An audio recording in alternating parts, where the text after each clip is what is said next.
ขอน้อมไหวในคุณพระศรีรัตนตรัยอันเป็นคันธงใสสูงสุดในบวรพระพุทธศาสนาเจริญพรคณะสัตยาอกตนญาติโยมณมื้อนี้จะได้มา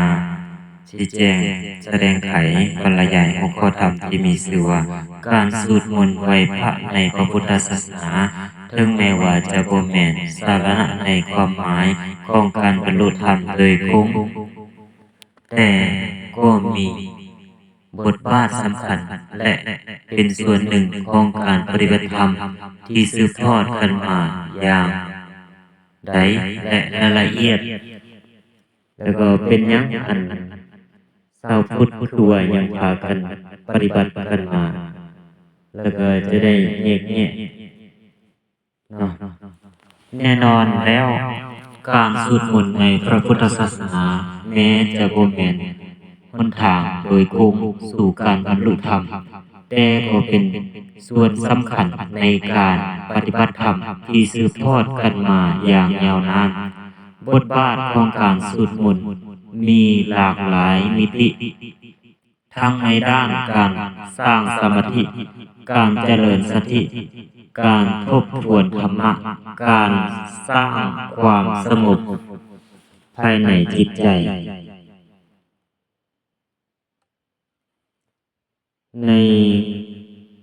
วันนี้จะมาเปิดเรื่องการสวดมนต์บ่แม่นแต่เป็นการท่องจำการสวดมนต์ในพระพุทธศาสนา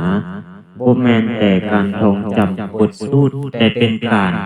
เปล่งเสียงที่ประกอบด้วยความเข้าใจในความหมายของบทสวดนั้นๆการสวดมนต์จึงเป็นการ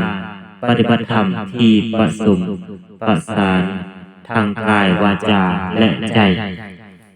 ดำเนินเรื่องความหมายและบทบาทของการสวดมนต์หนึ่งความหมายของคำว่าสวดหมายถึงการเปล่งเสียงเป็นทำนองมนต์หมายถึงถ้อยคำหรือสิ่งศักดิ์สิทธิ์ที่เชื่อว่ามีพลังอำนาจบทบาทของการสวดมนต์การสร้างสมาธิการสวดมนต์ช่วยให้จิตใจจดจ่ออยู่กับบทสวดเห็นให้เกิดสมาธิและความสงบการเจริญสติการสวดมนต์อย่างมีสติเห็นให้เฮาฮู้ถึงว่าลมหายใจเข้าออกและรู้สึกที่เกิดขึ้นในขณะนั้น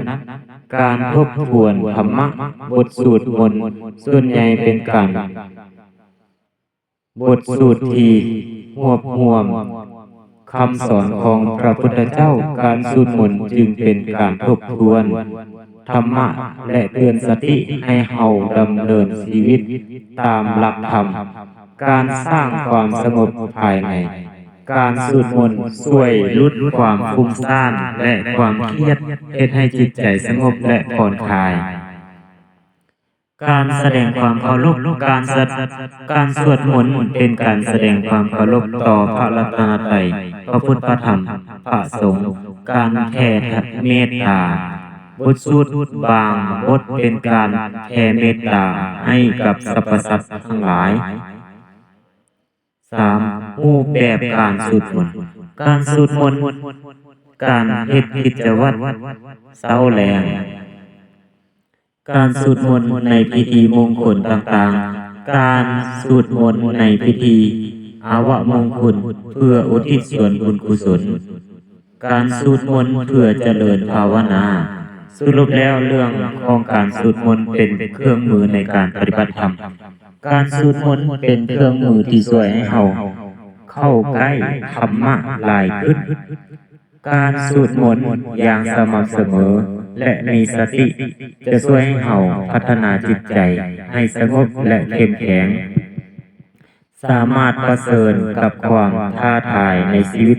ได้อย่างมีสติปัญญาการสวดมนต์ในพระพุทธศาสนาจึงบ่แม่นแต่พิธีกรรมแต่เป็นการปฏิบัติธรรมที่ลึกซึ้งและมีคุณค่าการสวดมนต์